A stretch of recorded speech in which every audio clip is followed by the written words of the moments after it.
Oye, ¿qué hacen aquí, cabeza de bombilla? Cállate, bobo, te voy a dar un buenos putazos. Ataque a Bob Esponja.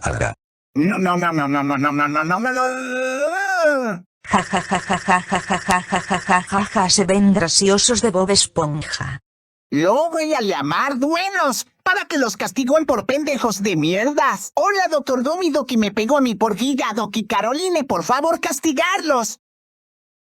¡Oh! ¡Hijo! ¡Oh! ¡Oh! ¡Oh! ¿Cómo te atreves? ¡Ya golpeado esto! ¡Ya! ¡Güey! ¿Qué has dado? Estás castigado, castigado, castigado, castigado, castigado, fuerte Messi. ¡Es de ricaja!